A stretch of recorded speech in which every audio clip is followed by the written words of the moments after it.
Bonsoir les amis, merci de vous manifester en nous rassurant que le son, l'image, tout va bien et que vous nous recevez 5 sur 5. S'il vous plaît. Voilà, un petit message et puis un petit coucou pour qu'on sache que vous nous entendez très très bien afin qu'on puisse y aller sans crainte.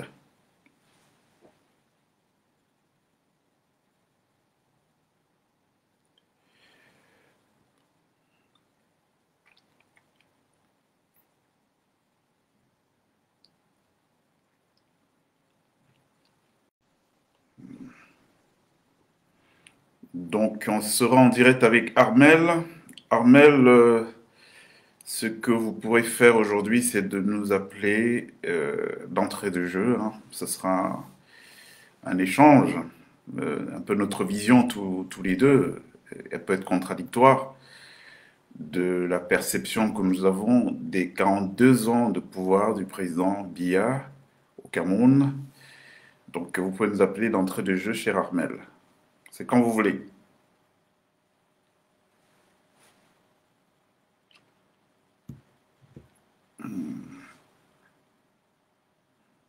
Comme ça, on y va. On se donne une petite heure. Et c'est fait, bon, les gens, ceux qui sont intéressés regarderont après. Il n'y a pas de problème. Donc faites-nous un petit coucou pour savoir si vous nous suivez très bien, si vous nous captez, si le son, l'image, tout est OK à votre niveau.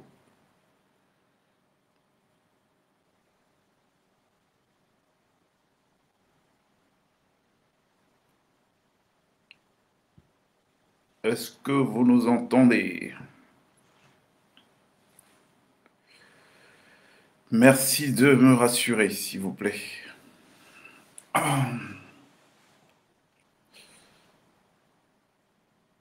Sommes-nous bien entendus? Est-ce que vous nous entendez, les amis? Si oui, un petit signe, un petit coucou, et puis je saurai que tout va bien de votre côté.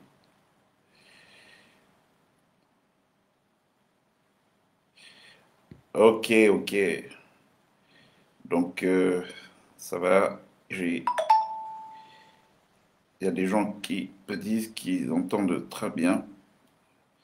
Voilà, Armel, vous êtes là. Je vous vois, c'est bien. Cameroun, mon pays, dit c'est OK. Alors, Cameroun, mon pays, j'ai toujours été intrigué par votre appellation. C'est Cameroun, mon pays, c'est une organisation, c'est une association ou c'est un particulier qui a choisi de s'appeler comme ça. Ah, ce serait bien de nous dire un tout petit peu.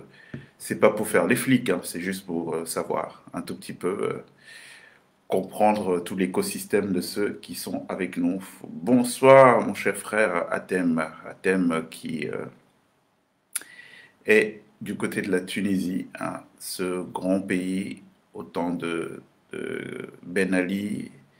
Et bien avant Ben Ali, il y avait Bourguiba, le président Bourguiba qui a travaillé à construire un grand pays, pays qui faisait la fierté d'ailleurs, hein, tout le monde est d'accord qu'au temps de Bourguiba, d'ailleurs, c'était une destination très courue à l'époque. Pas mal d'étudiants africains allaient faire des études de ce côté-là. Il y a une base infrastructurelle qui n'avait rien à envier à l'Europe.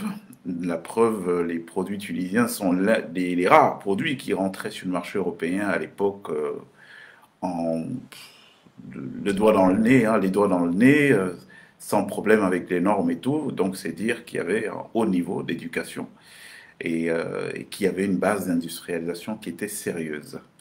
Bonjour cher Atem, notre frère du Cameroun, de la Tunisie, pardon, notre frère de la Tunisie qui est avec nous. À Cameroun, mon pays, dit que c'est un particulier qui vit à Paris. Ah d'accord, salut à toi cher frère. C'est un plaisir hein, d'être là avec vous. Donc Armel, si tu es prête, ben, tu appelles et puis on va lancer, hein. Ou alors je commence et puis tu nous prends en cours de chemin. Je pense qu'il n'est pas nécessaire qu'on soit nombreux. Les autres pourront voir après, ceux qui le veulent.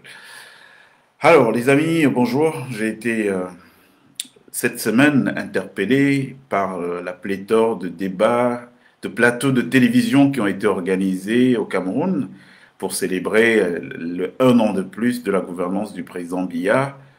C'était le 6 novembre, donc cette semaine. Et voilà, on a vu beaucoup de plateaux avec des ministres, des responsables gouvernementaux, chacun allant mouiller le maillot pour défendre le champion et voir le bilan du champion. J'ai particulièrement été interpellé par un plateau sur la CRTV où il y avait le ministre Jacques Fameu-Ndongo, un homme politique de l'opposition, et puis voilà, d'autres personnalités. Déjà, je veux noter un truc qui m'a semblé assez curieux et inhabituel. C'est le ton empreint d'humilité et quasiment de beaucoup de modération du ministre Fameu Ndongo. C'est quelqu'un qui, en général, cela peut être un peu trop, mais là, bizarrement, il était très courtois, très modéré et même assez humble dans l'approche du débat. Et j'ai trouvé que c'était bien. Et vous savez que notre devise ici, c'est qu'on ne voit pas le mal partout. Quand il y a des choses qui sont bien, il faut les souligner. C'était tellement inhabituel que voilà, je me suis dit, allez, à l'occasion, j'en parlerai. J'ai pas compris ce qui s'est passé, qui a pu susciter un tel choc de métamorphose. En tout cas, on a eu sur ce débat que j'ai vu, c'est un débat assez apaisé. Je crois qu'il y avait une personne qui était, entre guillemets, censée représenter l'opposition. Bon, mais d'une manière générale, quand même, il y avait un consensus pour dire que le président Biya, il est beau, il est gentil. Ce sont les autres qui sont méchants. La rengaine habituelle. Donc voilà, à ce niveau, ça changeait pas beaucoup, hein. C'était un discours qu'on connaît déjà. Donc, quand on a dit ça, et on peut s'intéresser au fond de ce débat. Le fond du débat, c'était ce que je viens de vous dire. C'était aller, on est quasiment sur de la satisfaction, hein, du bilan de ces 42 ans au pouvoir. Bon, personne ne se serait fait harakiri en venant prétendre le contraire, hein. Vous êtes de la mangeoire, vous n'êtes pas de la mangeoire. Mais si vous êtes de la mangeoire, c'est pas à vous d'aller dire sur les plateaux de télévision qu'il y a des échecs, des insuffisances, bref, que les choses ne marchent pas. Donc, ils étaient dans leur rôle, à mon avis. Bon, alors, c'est en regardant ce débat que je me suis dit, mais tiens, au fait, on pourrait, en guise de communication ce week-end, évoquer ces 42 ans au pouvoir du président Biya, vraiment en toute objectivité, hein. C'est-à-dire que moi, j'aime pas faire des procès à charge, hein. J'aime bien garder de l'objectivité dans tout ce tout ce que je fais comme démarche. J'aime bien que ce soit toujours guidé par l'objectivité, parce que voilà, l'objectivité, c'est elle qui confère la crédibilité. Donc, voilà, on va essayer de voir ensemble. Il y a un numéro de téléphone pour ceux qui vont vouloir participer.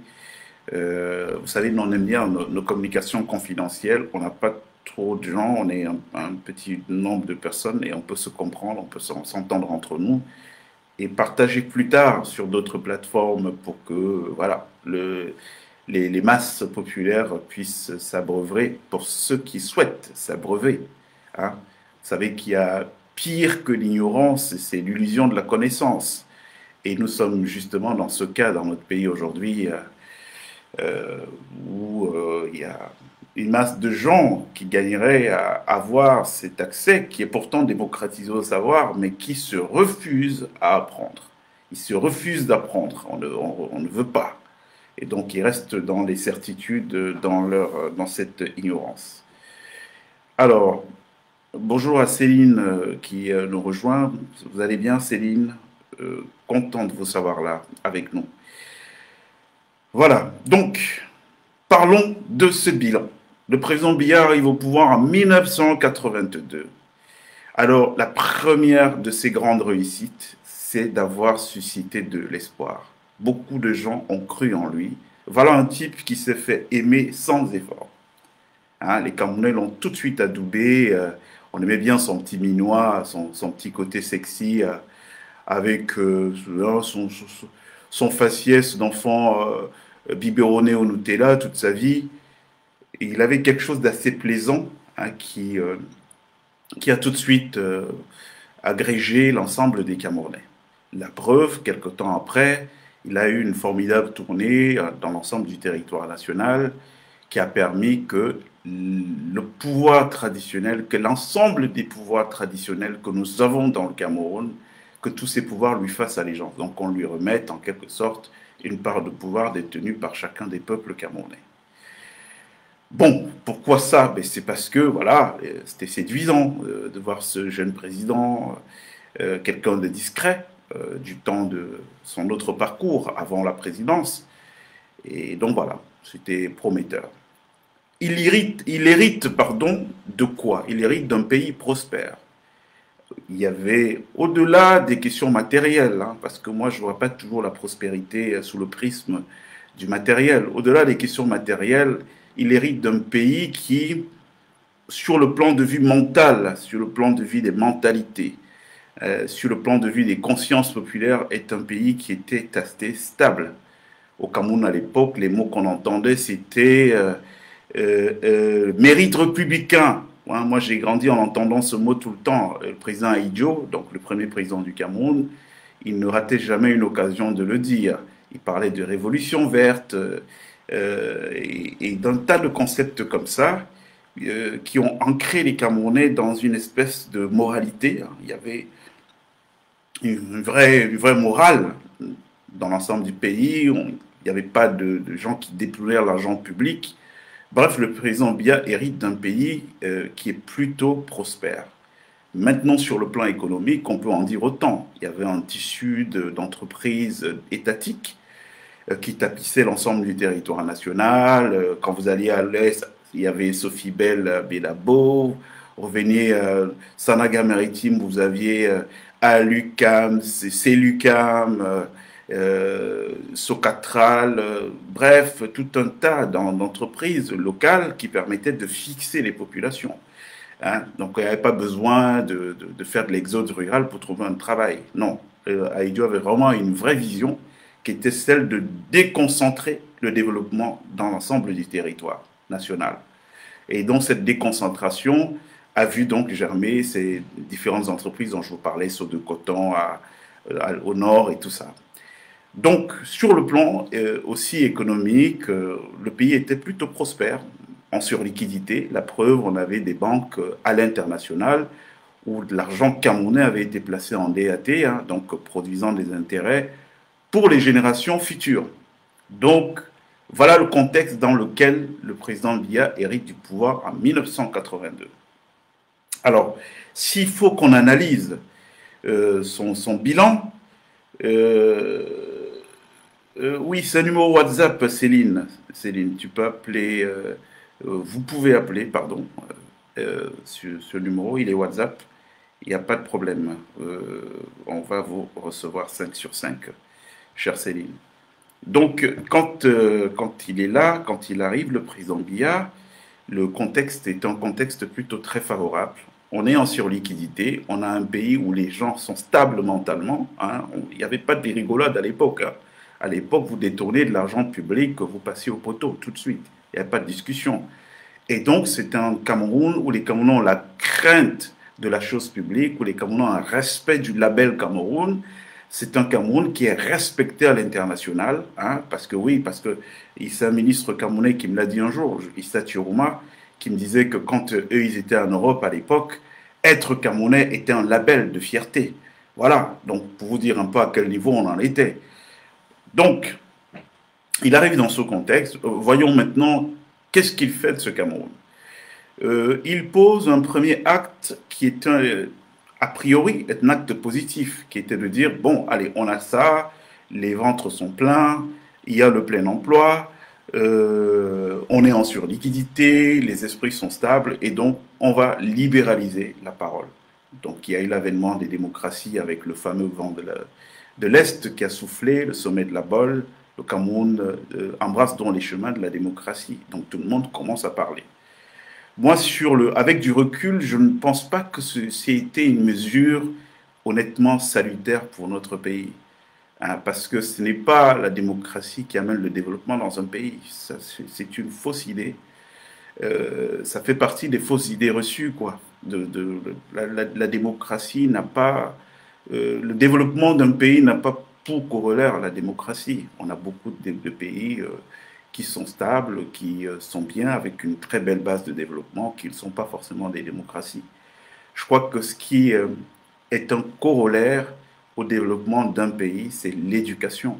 C'est-à-dire qu'il faut éduquer les gens de telle sorte qu'ils puissent arriver à un niveau de savoir, d'expertise, qui leur permet de pouvoir créer de la valeur, et cette valeur va être partagée.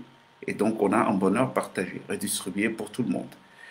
Donc avec la création de la démocratie, je crois que dans son subconscient à lui, il s'est dit, bon voilà, ça fera partie des avancées.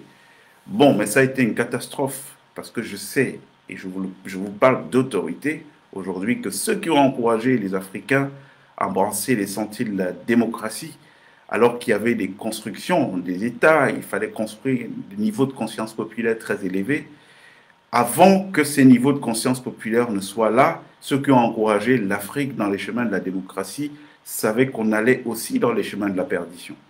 Parce que regardez, qu'est-ce qui se passe en Afrique aujourd'hui? Ce qui se passe en Afrique aujourd'hui, c'est que toute la vie est polarisée sur les élections. Il y a une élection et puis on commence à attendre l'autre élection. Mais entre-temps, qu'est-ce qui se passe? Est-ce que c'est les élections qui font bouillir la marmite?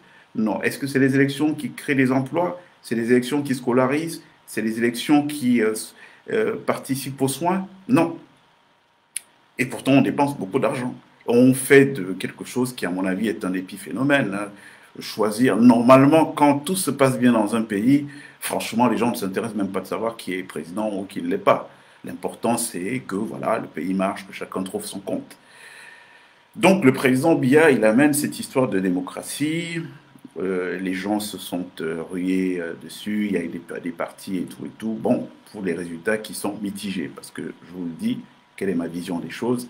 Moi, je ne pense pas que c'est le sentier qu'il fallait forcément embrasser. Il fallait continuer à conforter les Camerounais dans l'idée que ce n'est que le travail qui libère. Voilà. C'est-à-dire qu'il y a une bonne base qu'Aïdjo avait créée, avec justement même ce président Biya, puisqu'il était l'un de ses lieutenants à l'époque. Il fallait simplement continuer sur cette lancée. La problématique que a engendré la venue de cette démocratie, c'est qu'elle avait pour corollaire la liberté d'expression, l'existence d'une société civile dont le destin ne dépend pas entièrement du pouvoir politique. Mais si vous laissez la parole, la possibilité de s'exprimer à tout le monde, y compris à ceux qui n'ont pas un propos sensé, capable d'apporter une valeur ajoutée dans l'espace discursif public, ben, qu'est-ce que ça donne? Ça crée une terrible cacophonie. Nous y sommes là. Regardez les réseaux sociaux. Regardez tous les gens qui prennent la parole pour parler. On est plutôt dans une confusion. C'est-à-dire qu'aujourd'hui, l'enjeu pour nous, c'est d'avoir des peuples qui élèvent leur niveau de conscience populaire. Mais qui sont les professeurs, ceux qui font œuvre de pédagogie, de transmission pacifique des savoirs dans ces agoras? Ben, c'est des gens eux-mêmes qui ont une éducation qui n'est pas complète. Ça veut dire qu'on est dans quelque chose de super pernicieux pour notre pays aujourd'hui. L'une des premières décisions qu'il faut prendre pour quiconque va vouloir demain offrir un autre avenir au Camerounais, l'une des premières décisions à prendre, c'est de mettre un holà rapide à cet état de lieu, là, ce désordre ambiance que nous voyons. Et le désordre, c'est la prise de parole intempestive, même par ceux qui n'ont rien à dire. Hein? Qu'est-ce qu'ils vont faire? Nous avons des gens qui sont ignorants et on permet à d'autres personnes ignorantes de les abreuver d'ignorance. Qu'est-ce que ça donne? Vous voyez, on est dans quelque chose de très grave. Donc, sur le plan des démocraties, il y a eu ce que lui, il a considéré comme une avancée, mais qui, avec du recul aujourd'hui, quand on analyse, je ne pense pas que ça partait d'un mauvais sentiment, hein, mais quand on analyse avec du recul, c'est un échec. Franchement, la démocratie avec le président Biya, c'est un échec C'est tout ce que je peux dire hein, quand on regarde aujourd'hui. Bon, on nous a dit qu'on était dans une société de liberté désormais. Ça aussi, j'ai beaucoup de doutes. Quand j'étais gamin, ma mère était présidente d'un bureau de l'UPC. Et en qualité de présidente d'un bureau de l'UPC, elle s'est liée d'amitié avec une femme qu'on appelait Gertrude Homoc. Alors, beaucoup de gens de la nouvelle génération ne doivent pas connaître ce nom. Alors, Gertrude Homoc, c'est une femme de l'UPC, des caciques hein, qui ont commencé le combat ici en Europe et puis qui ont été quasiment interdites de séjour pendant de nombreuses décennies au Cameroun. Soit idiot, elle ne pouvait pas mettre les pieds, et même quand elle est revenue au Cameroun sur Biya, pour vous dire qu'on a assisté quand même à un fabuleux double langage qui continue jusqu'à aujourd'hui, parce que on entend le président Biya dire non, tout va bien, au Cameroun on n'arrête plus les gens pour leurs idées, mais c'est pas vrai. Moi j'ai vécu ça à l'époque. Cette femme, la Gertrude Homoc, les anciens la reconnaîtront, elle était cachée chez nous. Ma mère la cachée chez nous. Elle ne pouvait pas rester. Elle sortait pas en journée. Elle avait un masque qu'elle mettait une fois la nuit tombée et savait que ce masque qu'elle sortait pour faire ses différents rendez-vous. Hein? Moi, j'ai vécu ça dans mon enfance. Tata Gertrude, je ne sais pas ce qu'elle est devenue. Un petit coucou à elle. Donc, nous, on l'a cachée chez nous pendant des mois et des mois. Elle dormait chez nous. Et donc, mais c'était sous le président Biya. C'était pas sous Aïdio, c'était sous le président Biya. Donc cette femme-là, elle n'avait pas peur pour rien. Elle avait. Vous pouvez appeler à ce numéro, Céline. Je ne sais pas ce qui se passe. Est-ce que vous avez essayé d'appeler, Céline? Essayez d'appeler.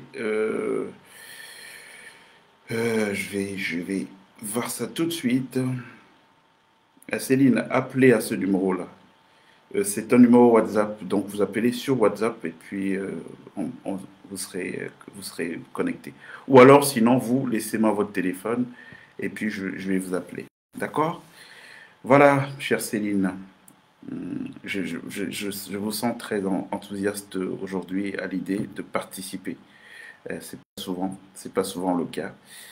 Bon, mais peu importe. Donc, pour revenir à ce qu'on était en train de se dire, merci Martin pour le compliment.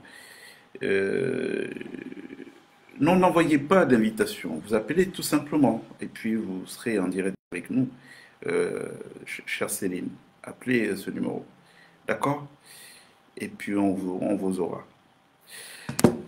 Donc, cette femme-là, Gertrude Homoc, elle vivait chez nous, mais elle était cachée. C'est nous qui la protégions du système. Elle ne sortait que la nuit avec un masque et tout. Et c'est avec elle que j'ai appris les déguisements. Ma chère tata Gertrude Homoc. Donc c'était sous le président Biya.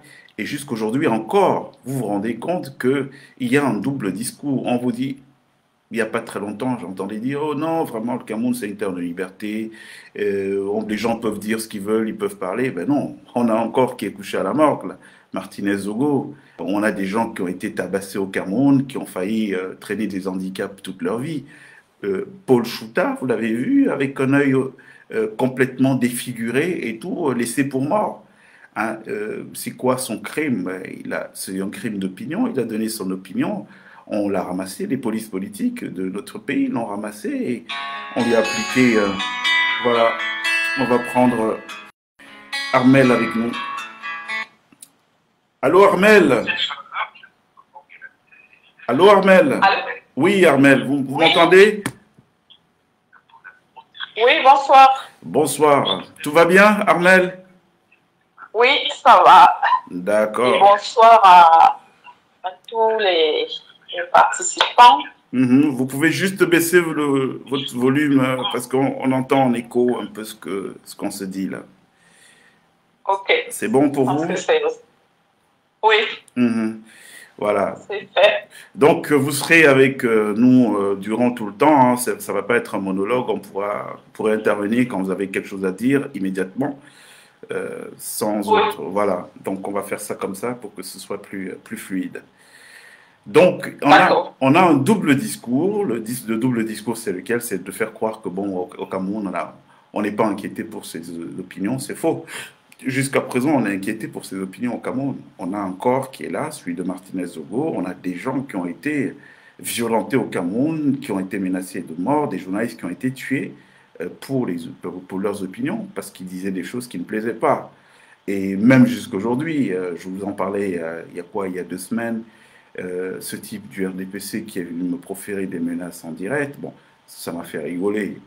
Vous savez très bien que ces choses-là, ça ne marche pas avec tout le monde. Mais ça vous montre quand même la mentalité. Parce qu'on avait un débat d'idées, il arrivait à me dire, hein, en direct, écrit sur la toile. Il a dit que oui, comme tu ne veux pas écouter ce qu'on dit, on va devoir t'enterrer. Vous voyez, donc ce type-là, bon, moi je lui en veux pas, c'est un frère. Hein. Moi je ne suis pas pour qu'on développe des haines, ça ne sert à rien. Nous sommes un même peuple, on sera obligé de faire ensemble si on veut que le Cameroun reste le Cameroun. Maintenant, s'il y a certains qui pensent que ça doit être leur propriété à eux seuls, bon, on va aller vers des schémas de partition du Cameroun. Quand j'entends par exemple dire non, après le père, ça va être le fils ou un cousin ou un machin, je dis, ben, il n'y a pas de problème. Ça va être le père, le fils ou un cousin, mais dans son village. Vous voyez, la vision qui est la mienne, ça va être dans son village, et comme ça, chacun pourra construire son bout de Cameroun là où il est, et puis il n'y aura plus de Cameroun en l'état comme on le connaît sous la forme actuelle.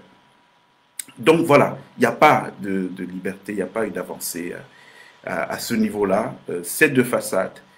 Les gens disent beaucoup de choses. Même quand on regarde les débats qui ont eu lieu la semaine dernière, sur les différents plateaux, on comprend très bien que la parole est muselée. Moi, j'ai vu des plateaux où il y avait une seule voix contestatrice entourée de 4-5 personnes qui étaient tous du même bord, disons tous la même chose, et faisant tout pour étouffer la voix contestatrice. Donc, c'est assez éloquent quand vous regardez ça. Vous comprenez, vous n'avez pas besoin qu'on vous fasse un dessin, vous comprenez tout de suite que, bon, voilà, c'est pas une république où on accepte la contestation. C'est malheureux de le dire, mais c'est la vérité. Hein. Donc, s'il faut attenter à la vie des gens parce qu'ils disent ça, mais voilà, que les gens fassent ce qu'ils ont à faire. Mais c'est la vérité. Donc, sur le plan démocratique et des libertés, je fais ce constat aussi hein, en termes de bilan. Il y a eu beaucoup d'effets d'annonce, il y a beaucoup de déclarations, mais ces déclarations ne sont pas en convergence ni en adéquation avec la réalité. La réalité, elle est tout autre. Sur le plan même de la sincérité des élections, des votes et tout, nous savons aujourd'hui que le RDPC, c'est une formidable machine à gagner.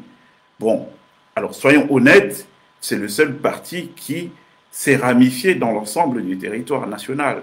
Ils y ont travaillé et ce n'est pas tout à fait un hasard. Quand vous avez une concentration du pouvoir entre les mains d'une personne, c'est-à-dire qu'au Cameroun, il y a un tel alignement de planètes qui ferait rêver à n'importe quel chef d'État de pays du monde. Donc on a le palais de l'Assemblée nationale, on a le Premier ministre, on a la présidence de la République, tout s'est concentré entre les mains d'une personne, le Sénat, puisque au Cameroun, le président nomme même les sénateurs. Donc, on a tous ces pouvoirs qui sont concentrés entre des mains. Ça fait quoi? Ça produit un formidable levier pour le président pour pouvoir acheter et faire ses courses politiques, nommer des gens qui par la suite vont faire dans la massification du parti. Donc, c'est ce qu'on voit. Donc, le RDPC, il est partout.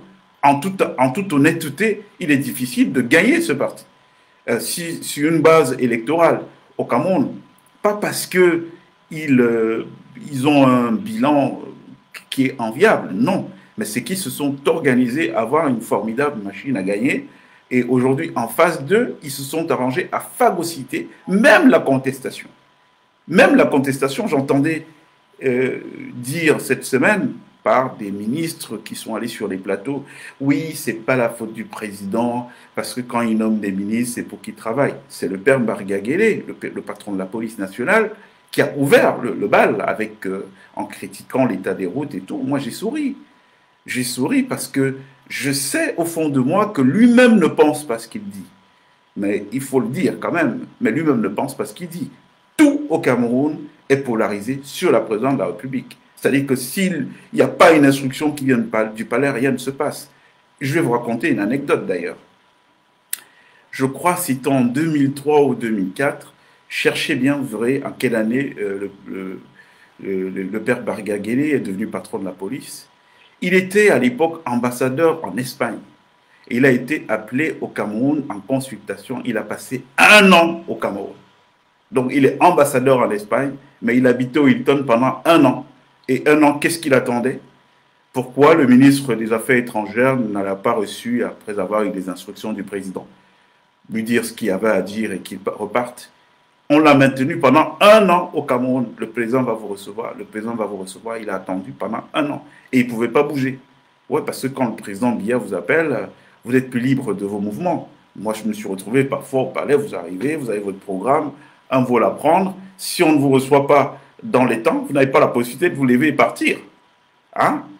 Ah oui, parce que si ces gens-là, ils ne comprennent pas, quoi. Pour eux, c'est un refus de faire allégeance et tout. Donc, le père Bargagele, il a passé 1 an au Cameroun, alors qu'il était ambassadeur de plein exercice en Espagne. Et c'est à l'issue de ça qu'il a été nommé patron de la police nationale du Cameroun.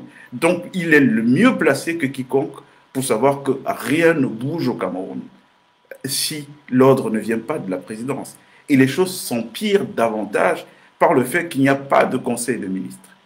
Parce que s'il y avait au moins des conseils ministériels, on pourrait dire on voit le président 1 fois par semaine, et 1 fois par semaine, il donne des directives et tout le monde se calque sur ces directives. Donc, comme il n'y a pas de conseil de ministres, ben, ce qui se passe, c'est qu'il n'y a pas d'initiative qui est prise par personne. Même le ministre Famé Ndongo, je l'ai entendu dire ça, que non, vraiment, le président nous donne la latitude de travailler, maintenant c'est chacun à son niveau qui devrait faire le boulot. Mais lui aussi, il raconte des cracks, et il le sait. Je vais vous prendre un exemple. Posez-lui la question au ministre Famé Ndongo. L'histoire des ordinateurs, est-ce que l'argent est rentré dans sa poche? S'il vous dit oui, c'est qu'il vous ment. C'est qu'il vous ment.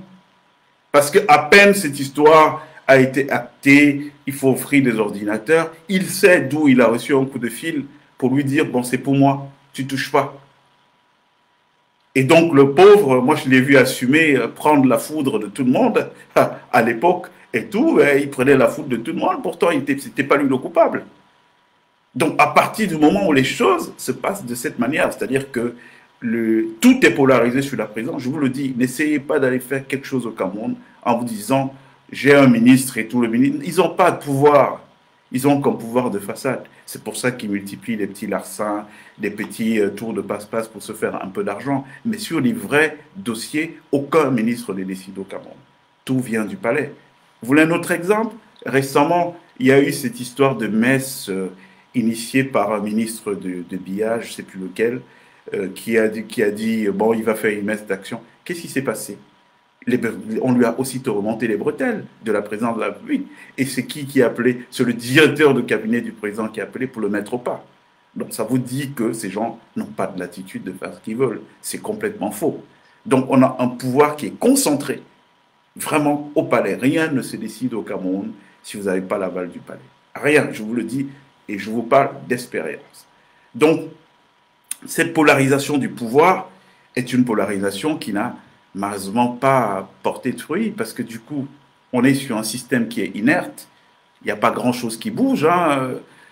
Tout est là, quand le président est en Voméca, ou quand il trouve qu'il sera bien en Suisse, à Genève, et bien il va à Genève, et puis il n'y a rien qui se passe. Donc les pauvres mecs qui s'ennuient, d'ailleurs, ça peut être l'un des justificatifs des nombreux détournements qu'on déplore dans notre pays, de dire que ouais, on détourne l'argent, c'est l'ennui. Ces ministres se défendront plus tard, quand on passera à la Troisième République. Ils pourront nous dire ça, hein. Vous entendrez des versions dans des tribunaux, que non, vraiment, on s'ennuyait, on n'avait rien à faire, donc oui. Ouais, parce que vous ne pouvez pas décider. Tout vient d'en haut. Et quand le haut ne vous a pas donné d'instruction, vous êtes tranquille, vous ne faites rien. Donc, le peu de petite marge de pouvoir que vous avez, vous l'utilisez pour vous. Hein? Mais je ne pense pas que c'est une mauvaise idée de faire croire aux gens que ce qui ne marche pas au Cameroun ne marche pas parce que les ministres ne sont pas compétents, parce que non. Ça ne marche pas parce que le président est un président qui est inerte et parce que c'est un président qui est contre toute idée de progrès de notre pays. Parce qu'il a hérité d'un pays prospère. Je vous ai dit d'où on est parti. Alors comment on part de ça à détruire quasiment tout notre tissu industriel qui s'était construit, hein, et à quelle vitesse en plus? À quelle vitesse? On avait toutes ces sociétés-là, au temps d'Aïyo, Et puis, qu'est-ce qu'elles sont devenues, ces sociétés? Elles ont fermé les unes après les autres. On a ces Lucam qui étaient pourtant des pourvoyeuses d'emplois. Aujourd'hui, le problème du Cameroun, c'est lequel? C'est qu'on a 30 millions d'habitants. Sur 30 millions d'habitants, à peine 1,1 million ont un salaire tous les mois. Hein, je parle des chiffres réels. 754 000 du secteur privé, 320 000, je crois, du secteur public. Voilà, sur 30 millions d'habitants. Il n'y a qu'un million à peine qui ont un salaire tous les mois. Les autres ont fait quoi d'eux? Ça veut dire que dans l'ordre des priorités, l'industrialisation, c'est un vrai sujet sur lequel il faut travailler. Et donc, on ne peut pas se permettre de fermer des usines, des entreprises dans un pays où il y a un chômage de masse qui ne peut être réglé que par l'industrialisation. Donc voilà, on a reculé surtout à l'époque, on avait de l'énergie à volonté. Nous, quand on était gamin, moi, j'avais jamais entendu parler de délestage. Hein, on avait du courant électrique à volonté. Tout ça est arrivé avec la gouvernance du président Biya, tous ces problèmes, de laisser tomber en rade tout notre plateau technique, producteur d'électricité. On est plutôt allé de libéralisation en libéralisation qui a apporté aucun résultat. Parce que moi, je préfère encore largement le temps de la Sonnelle. Oui, au temps de la Sonnelle, on avait quand même le courant. Cette Sonnelle finançait le social en entretenant des associations sportives. On a connu le volley au Cameroun, le volleyball a émergé grâce à quoi? Grâce au club comme Sonnelle. Volleyball, financé par qui? Par la Sonnelle. Hein, vous voyez, un tout petit peu. Tout ça, aujourd'hui, est passé, a disparu complètement. Donc, à ce niveau aussi, je pense qu'on ne peut pas parler d'un satisfecit. Hein. Sur le plan économique, c'est un désastre. Le Cameroun a reculé. Au niveau des mentalités, au niveau de la morale publique, il n'y a plus de morale aujourd'hui. Bref, quand je vois le président Biya, j'ai du mal à trouver des compliments, j'ai du mal à trouver quelque chose à dire. Peut-être qu'à titre personnel, je dirais que c'est quelqu'un qui a été un formidable manœuvrier. Mais je ne sais même pas si c'est un compliment, mais un formidable manœuvrier qui a vendu l'image dans l'imaginaire populaire que, bon, voilà, moi je suis un type bon, mais ce sont mes collaborateurs qui sont mauvais. Bon, ils sont tellement mauvais, la preuve, je ne les change pas, quoi. Hein, je les garde. Vous vous rendez compte, de 2019-2024, ça fait 5 ans qu'on a des mêmes gens dont on se plaint tous les jours, mais ils sont au pouvoir, ils ne bougent pas. Et puis on va nous dire que la personne qui est nomme, lui, il est bon. Ce sont ces gens qui sont mauvais. Il y a un problème. Hein. Moi, je parle tout le temps du suffrage universel, ici. Celui qui passe un pacte avec les peuples du Cameroun, qui vient solliciter le suffrage, c'est le président Biya. Ces équipes, on ne les connaît pas. À la limite, ils n'ont même pas de compte à nous rendre. C'est lui qui a des comptes à nous rendre, le président Biya. Donc, voilà, on va arrêter ce petit couplet-là, sur lequel le RDPC a déjà commencé à préparer sa campagne à venir, s'il y a élection. Ils ont leur nouveau couplet là, parce que j'ai vu là, éléments de langage, toute cette semaine-ci, tous les pontes du pouvoir qui ont fait des sorties, ils sont tous sur le même gimmick. Oh non, mais quand le président nous nomme, après si les gens ne font pas le travail, non, si vous êtes entendus pour parler comme ça, sachez que ça ne passera pas. Et il n'y a que les gens qui ne connaissent pas comment ça marche, qui vont croire à de telles fadaises. C'est complètement faux. Vous n'avez aucun pouvoir, la vérité c'est ça. C'est que les ministres, même les gens qui veulent travailler au Cameroun, on a vu souvent comment ils sont récompensés. Ils sont récompensés par une mise à l'écart, pure et simple. Et avec une récompense des médiocres et une récompense des mauvais. Donc c'est comme ça que ça marche au Cameroun. Alors, Armel. Oui. Alors, tu es avec nous, tu as peut-être, tu m'as écouté un peu jusque-là, tu as peut-être des choses à rajouter ou à contester. On t'écoute. Non, je pense que j'aurais difficilement des choses à contester parce que quand on regarde ce bilan, en fait, quelque part, on peut même dire qu'il se passe de tout commentaire positif, je veux dire, parce que le bilan est très éloquent, il est chaotique, il est destructeur pour ces gens et on ne comprend pas, en fait, cette indécence et cette déconnexion qui caractérise l'élite et la gouvernance qui mène la barque du Cameroun. Parce que quel qu'en soit l'aspect qu'on peut considérer, que ce soit le social, l'éducation, la justice, le service public, l'emploi, la santé, le transport, l'infrastructure même en général, le côté sécuritaire, la vie chère, l'eau, l'électricité, l'état de droit, comme tu l'as dit, tu l'as si bien dit. Voilà, il n'y a pas de liberté d'expression, il n'y a pas... En fait, les gens n'ont pas le droit d'exprimer leurs opinions. Et ceux qui le font en général au péril de leur vie. Voilà. En 2024, on a encore peur, en fait, de s'exprimer librement au Cameroun. Et on ne peut que déplorer cet état de choses.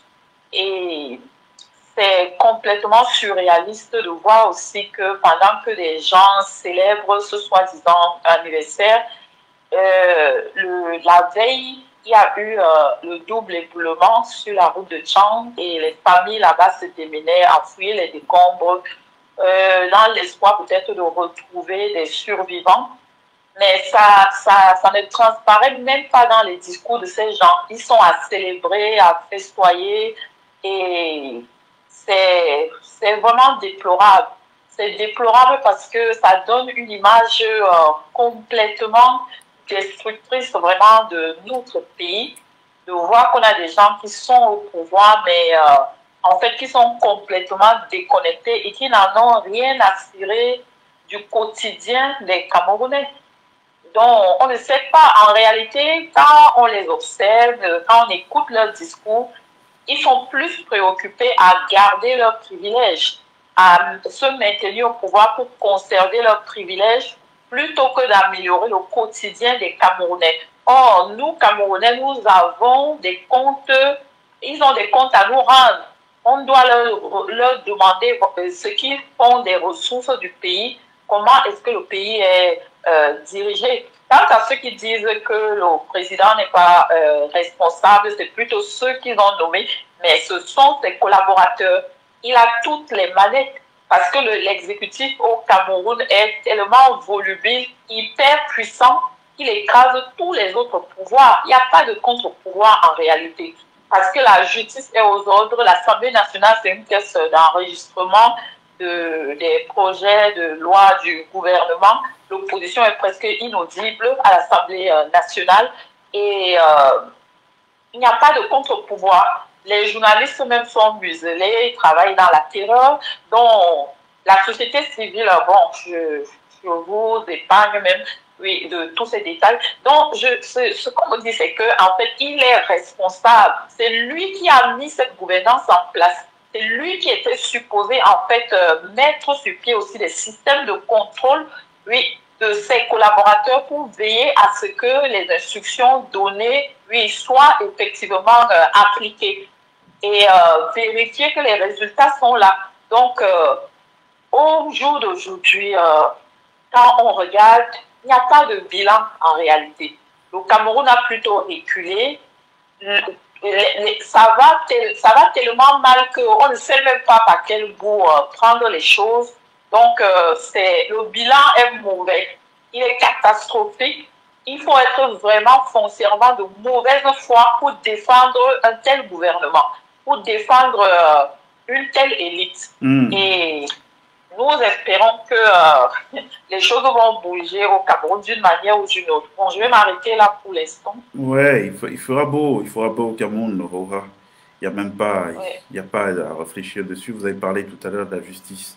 Je n'ai même pas osé évoquer ce côté-là parce que c'est honteux, quoi. C'est honteux ce que nous voyons là-bas aujourd'hui en guise de justice. Bref, on a un délitement global de l'ensemble de la société. Et ce délitement global de l'ensemble de la société n'augure rien de bon pour l'avenir. Moi, j'ai envie de dire que le président Biya a réussi une seule chose, de détruire ce qu'il a trouvé. Ouais. S'il y a quelque chose de positif qu'il faut y mettre à son compte, c'est ça. C'est de dire que bon, il a trouvé un pays qui avait amorcé les chemins du développement, qui allait être un pays émergent prometteur. Et donc, il a réussi à détruire ça. Voilà, ça c'est sa principale réussite au vieux. Il faut pouvoir dire les choses telles qu'elles sont. Et le dire, c'est pas qu'on est habité par la haine, non. Le dire, c'est simplement dire la vérité. Sinon, on vient faire comme tous les autres laudateurs, les turiféraires du système qui vont dire des choses auxquelles eux-mêmes ne croient pas. Je vous ai pris ici des exemples qui montrent que eux-mêmes, ce qu'ils disent là, ils n'y croient pas. Et demain, je vous mets au défi, vous les entendrez dire que non, vraiment, est-ce qu'on pouvait parler autrement? Hein, on était coincés. Mais vous verrez que la critique de ce système sera plus sévère encore par les gens qui sont là aujourd'hui à jouer ces jeux-là. Et tout. Que nous autres. Et peut-être qu'en ce moment, c'est là que un hommage nous sera rendu. Parce qu'on se rendra compte que c'était nous qui aimions réellement ce vieux-là. Oui, pas ceux qui font semblant d'être avec lui et qui lui racontent des conneries à longueur de journée et qui vont être les premiers à le régner. On sait ce qu'ils disent quand, en off, quand ils sont en off. On sait tous ce qu'ils disent. Même ceux qui sont autour de lui, on sait. Hein, bon, mais bref, ça, c'est même pas notre problème, c'est leur sujet. Donc, chacun fait comme il entend. Donc, allez, globalement, sur toutes les questions que vous avez évoquées, moi, je vous rejoins. On n'a pas eu beaucoup de succès. Hein. Rendez-vous compte que même sur le plan de vie sportif, où on a eu quelques embellies, Coupe d'Afrique, Coupe du Monde 90, le Cameroun a commencé à émerger. On aurait pu créer un formidable vivier, un pôle d'excellence footballistique dans notre pays avec les retombées de ces belles prestations-là. Mais qu'est-ce que ça a donné? Vous voyez à quel niveau nous sommes aujourd'hui? À la traîne. C'est-à-dire qu'il n'y a aucun secteur au Cameroun qu'on peut prendre aujourd'hui et mettre comme porte-étendard, dire, bon voilà, vraiment cette gouvernance, elle a bien travaillé, voilà tel secteur qui a émergé. Peut-être qu'on a notre Silicon Valley du côté du nord-ouest ou du sud-ouest camerounais. On n'a rien. Moi, je veux bien qu'on me cite un seul exemple de secteur ou d'activité qui a été lancé au Cameroun sous notre gouvernance actuelle, qui est en train de prospérer, qui est en train de marcher. Il n'y en a aucun. Je dis, ce qu'on a réussi, c'est détruire ce qui était existant. On n'a pas pu le conforter. C'est de chasser les Camerounais, oui, parce que tous les Camerounais qui vont à l'étranger, ils sont chassés du Cameroun. Il ne faut pas avoir peur de dire les choses. Ils sont chassés parce que si vous prenez un génie, vous prenez un talent, vous l'ostracisez. Hein, j'aime bien emprunter cette figure footballistique, hein, cette métaphore footballistique. Vous prenez Lionel Messi, vous lui dites, bon, tu vas rester assis au banc pendant qu'il y a des gens moins talentueux que lui qui jouent. Ben, qu'est-ce qui va se passer? À un moment donné, son génie affamé de victoire va commencer à se mourir. Alors, s'il lui reste un petit sursaut d'orgueil et tout, ben, il va se dire, ah, qu'est-ce que je fous là au banc? Je vais aller ailleurs où on peut m'utiliser, ailleurs où on peut reconnaître mon talent. C'est ce qui s'est passé au Cameroun. C'est-à-dire qu'ils ont ostracisé les gens qui peuvent apporter des solutions. Je ne suis pas en train de dire qu'il n'y a que tous les gens qui sont dehors, c'est les meilleurs, les seuls talents du Cameroun. On en a aussi au Cameroun. Parce que vous savez, ces gens, ils sont très forts dans créer des confusions et tout. De là, est-ce qu'on change que non, voilà, il dit qu'il n'y a que dans la diaspora. Non, c'est pas ce que je dis. Je dis qu'il y a beaucoup de talents camerounais qui ont été chassés du Cameroun parce qu'on les a ostracisés et qui ne se sont pas résolus à accepter le destin qu'on leur proposait, celui d'être des couilles molles, des gens qui n'ont pas la capacité de s'exprimer, de dire ce qu'ils pensent et de pouvoir montrer leur génie individuel. Donc voilà les choses que nous avons réussi. Moi, je trouve que c'est un bilan qui est catastrophique, franchement. Et je ne suis pas la personne la plus dure hein, vis-à-vis de ce régime, je vous le dis, hein, parce que je vous dis toujours que, bon, malheureusement, nous y avons des familles, donc on ne va pas les jeter, ces gens-là, mais ils ont tout échoué. Franchement, tout échoué. On nous a créé une élite de villageois, excusez-moi le terme, ça n'a rien à voir avec nos valeureux parents qui vivent dans des campagnes de manière très digne, en faisant de l'agriculture. Ces villageois, le terme de dit, des ploucs, quoi. Qu'on nous a mis au sommet de l'État, des gens qui découvraient les ors du pouvoir, et puis qui sont mis à faire quoi? Mais qui sont mis à commettre que des abus, quoi. C'est-à-dire un type, il est président d'un tribunal ou procureur, il fait mettre des gens en mandat de dépôt parce qu'on lui a refilé une petite enveloppe de 50 000 francs CFA. C'est ces gens qu'on appelle l'élite camerounaise aujourd'hui. Vous vous rendez compte? Non, je pense qu'on est sur un échec, mais les gens ne mesurent même pas encore la profondeur. Moi, je dis tout le temps ici qu'il faut oublier les schémas d'alternance au Cameroun sous le prisme démocratique. Et les gens ne comprennent pas. Il y en a plein qui ramènent leurs fraises. Il me dit, ouais, mais tu dis ça, c'est quoi le meilleur? Je vous le dis, d'autorité. Ce pays est un pays à rebâtir de A à Z. Et pour le rebâtir de A à Z, il faudra de l'autorité. Il n'y a pas un civil qui peut mettre ces gens-là ou pas, au niveau de pourriture où le pays est. Il faudra dicter, il faudra des gens forts. Donc, passer au moins par une transition de 10 ans. Je dis bien au moins une transition de 10 ans pour remettre le pays dans les rails. Regardez tous les pays qui ont eu un sursaut et qui se sont remis à tutoyer leur lustre d'antan. Qu'est-ce que vous verrez avec tous ces pays? Je prends le cas du Rwanda. C'est qui le président du Rwanda? C'est Paul Kagame. Qu'est-ce qu'il faisait avant? C'était quoi son profil? Patron des services. Donc, vision à 360 degrés du pays. Il n'y a qu'un type comme ça qui pouvait redresser le Rwanda. Ah oui. Ou un type ayant au moins le même profil. Vous donnez ça à un civil, il ne comprendra rien de ce qui se passe. Il y aura un tel niveau de bordel qu'il ne s'en sortira pas.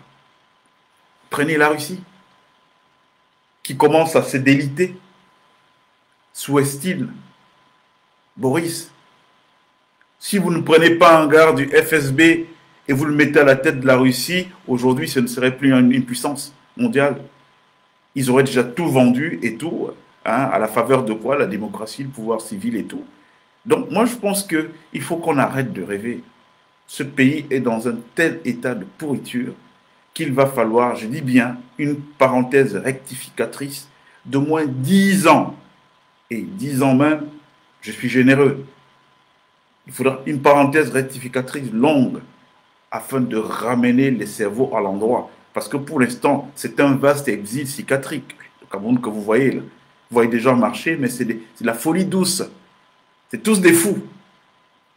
On vous dit qu'on coupe le courant, vous ne les entendez jamais manifester pour dire que bon, on nous a coupé le courant. Mais dès qu'on dit qu'on augmente le truc de la bière, vous avez des gens qui se mobilisent. Vous pensez que c'est des gens normaux qui pensent comme ça? Non, ce n'est pas des gens normaux. Donc il va falloir remettre le cerveau à l'endroit. Il faut pour ça beaucoup d'autorité. Et cette autorité ne peut être assumée que par des gens qui ont cette formation, qui ont la formation pour dicter, dire bon voilà, ça se passe comme ça, demain tout le monde, 7 heures, lever les drapeaux, tout le monde est là. Celui qui n'est pas là, il arrive 50 coups aux fesses, devant tout le monde. C'est ça qu'il faut au Cameroun aujourd'hui. Là, les gens vont se remettre à réfléchir autrement. Comme le cerveau est allé un peu vers l'avant, il va revenir à l'endroit, à l'arrière. Et quand on aura tous les cerveaux revenus à la bonne place, à ce moment, on pourra envisager en se disant, bon, est-ce qu'on a un niveau d'instruction suffisant pour tout le monde? Oui. Est-ce que tout le monde mange à sa faim? Oui. Tout le monde a un travail? Oui, tout le monde a un travail. Tout le monde peut se soigner? Oui, tout le monde peut se soigner. Alors, quel est l'état de la nation sur le plan de la moralité, de la mentalité? Non, il est bon. Ok, en ce moment, maintenant, on va se dire, bon, voilà. Est-ce qu'on peut ouvrir le débat? Est-ce qu'il peut y avoir de la démocratie? En ce moment, on pourra penser à ces schémas-là. Pour l'instant, ça ne nous apporte rien. J'entends les gens se perdre dans les faux débats de souveraineté, mais quelle souveraineté? On vous prend un Camerounais, on met à la tête du pays, il détruit le pays. Si demain, nous, on va prendre un blanc, on lui dit, bon, toi, tu es à la tête du Cameroun et tu construis le Cameroun, vous allez préférer quoi? Le Camerounais parce qu'il est un Camerounais qui détruit le pays ou un étranger qui vient et qui fait le travail, qui fait le boulot?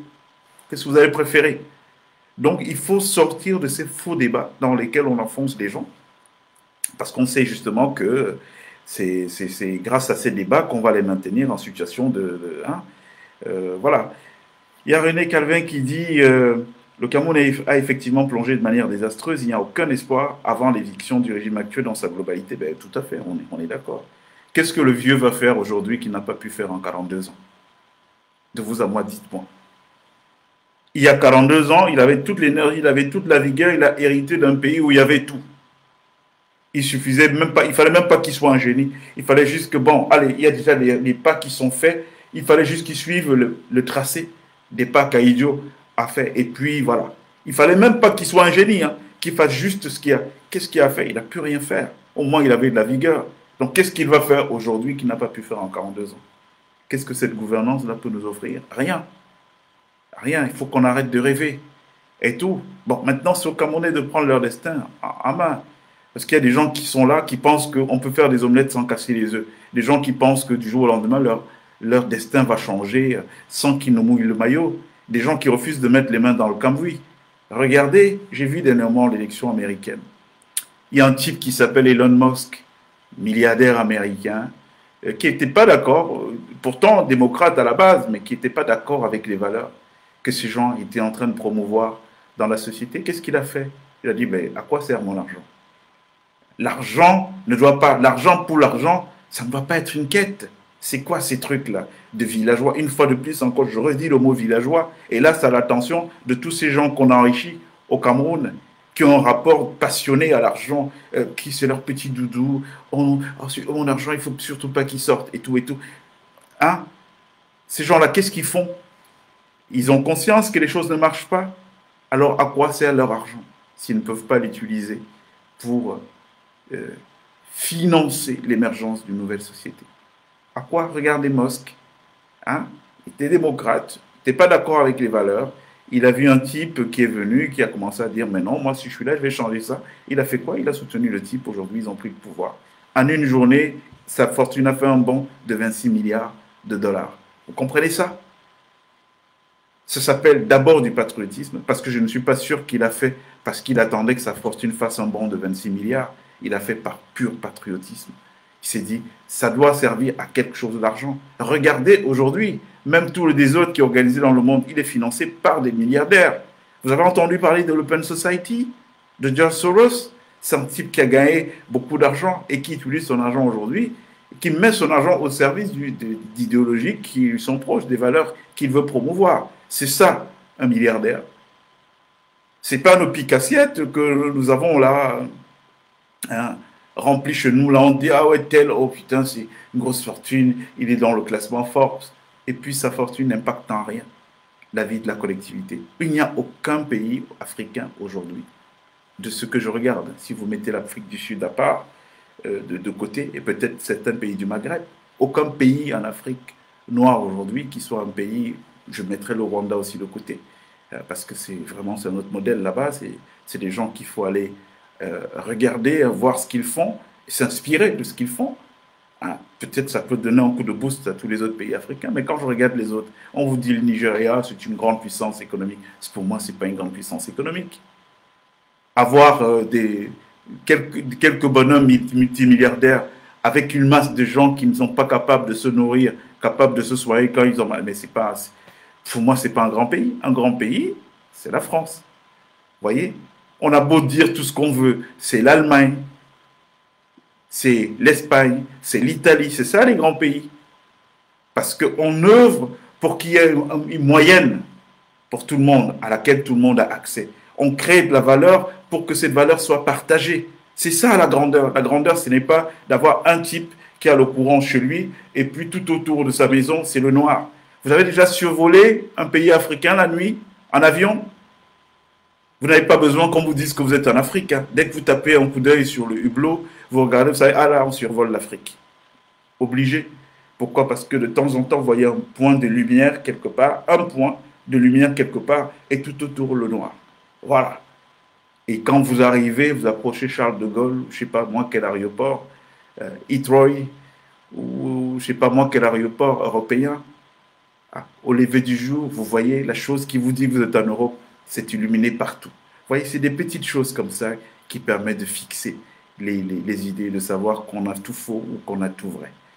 Donc, voilà, chers amis, je dis qu'on ferait 1 heure, donc voilà, on a fait 1 heure, et puis c'est bon. Il y a Kléber qui est là. Bonjour Morgane, est-il raisonnable de penser que M. Biya serait plus qu'en déclin cognitif, qu'une clique conspire pour le cachot au Camerounais? Qu'en penses-tu? Mais je l'ai dit ici, on a fait des directs ici où je l'ai dit. Hein? Mais encore une fois de plus, ce n'est pas ces gens qu'il faut en vouloir. C'est celui qui les a fabriqués. Hein? Le ministre Mohamed Ndongo, il disait souvent qu'il est une créature du président Biya. Donc, ça veut tout dire. Donc, nul ne peut se prévaloir de ses propres turpitudes. Donc voilà, les choses sont comme ça, il y a bien un responsable. Il y a quelqu'un qui dit nos milliardaires sont à 95% des prêts. Non, c'est l'argent de prévarication de la fortune publique. Je suis d'accord, mon cher Cameroun, mon pays. Je suis d'accord, c'est exactement ce que nous avons. Parce que si on avait des vrais milliardaires, c'est-à-dire... Parce que si on dit l'argent sans conscience n'est que ruine de l'âme.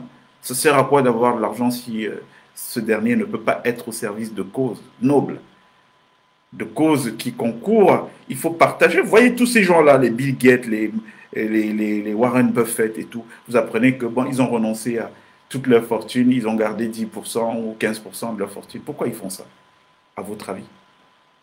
Parce que quand gagner toujours de l'argent devient une quête, mais vous êtes en esclavage. Vous êtes en esclavage. D'abord, c'est une énergie, l'argent. C'est une énergie. Hein. On l'utilise pour régler des problèmes. Ça ne doit pas devenir une quête de vie. Personne n'a intérêt avec l'argent. Hein. Personne. Donc, s'il vous plaît, dépassionnons un peu le débat. Il y a des gens qui vivent sans cet argent-là. Et qui vivent quand même. Et bien, pour certains. Il faut être comme nous autres qui avons parcouru la planète entière. Où je me retrouve dans une ville, au Mali, à Caille, tombé en panne, à dormir à la belle étoile, et puis il y a un type à côté, mais le mec il prend son pied, il est couché sous son arbre, de temps en temps il se fait son thé, et toi rien à en vouloir à toi avec ton gros Homer, c'est pas son sujet.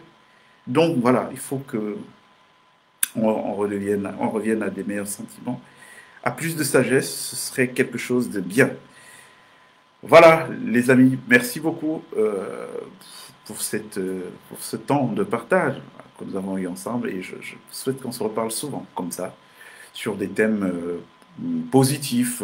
Hein, parce que de toutes les façons, tout le monde sait déjà que bon, ça ne marche pas au Cameroun, donc franchement, il n'y a rien de nouveau à redire. Maintenant, si on peut évoquer le Cameroun sous le prisme de solutions, des choses à apporter, en attendant qu'il fasse beau, parce qu'il va faire beau bientôt au Cameroun, ben, je pense qu'il faut peut-être donner cette orientation en communication. D'accord? Bon, et maintenant, à tous les gens qui viennent faire des critiques, moi je suis ouvert au débat. Hein. Je ne dis jamais non à un débat d'idées, donc vraiment, ne venez pas écrire des faux commentaires sur des vidéos. La plupart sont envoyés et tout et tout. Venez au débat direct, moi je suis ouvert. Je mets quiconque à défi de m'inviter à un débat courtois, un débat républicain, et auquel je me déroberai. Je ne me dérobe jamais à un débat d'idées. Voilà. Donc venez au débat et arrêtez plutôt de reprendre des idées reçues ou vos fantasmes en guise de vérité. Ce n'est pas des vérités, vos fantasmes. D'accord? Celui qui a à redire, c'est ce que je dis sur mes proses et tout, qui viennent et puis on débat. Et si il a tout à fait raison, je lui dirai qu'il a raison parce que moi je ne considère pas que j'ai la science infuse. D'accord? Merci bien les amis. Je vous souhaite une très très bonne fin de soirée. Et puis, une bonne semaine, un bon début de semaine. À bientôt.